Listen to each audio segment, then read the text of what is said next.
In the remote reaches of northern Japan lies the eerie Mount Osore. This volcanic mountain, shrouded in mist and legend, is often called one of the most haunted places in the country. They say it's a gateway to the underworld. The mountain is home to a sacred Buddhist temple. Yet even the monks warn visitors not to stray too far from the paths, especially after dark.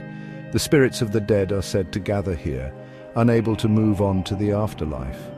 The air is thick with the scent of sulfur from the hot springs, and the ground is littered with small Jizo statues erected to honor lost children. But among these statues, one stands out. A crumbling figure with no face, known as the Weeping Jizo. It's said that whoever touches it will be cursed. One autumn, a group of hikers decided to climb Mount Osore, despite warnings from the locals. Among them was a young woman named Aiko, who had recently lost her younger brother in a tragic accident.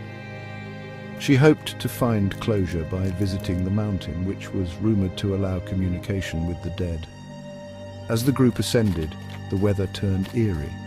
The mist grew thicker, and the sound of distant chanting filled the air. When they reached the summit, they found the temple deserted, its gates creaking in the wind. Aiko, drawn by an inexplicable force, wandered away from the group and stumbled upon the Weeping Jizo.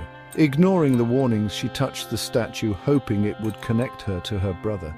That night, the group camped near the temple.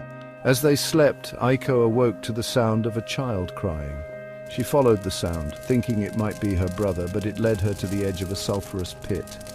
There she saw a shadowy figure standing in the mist, a child with no face holding a broken Jizo statue. Before she could scream, the figure lunged at her, dragging her into the pit. The next morning, the hikers found Aiko's tent empty. They searched the area but found no trace of her. As they descended the mountain, they noticed something strange. The Weeping Jizo now had a face that bore an uncanny resemblance to Aiko.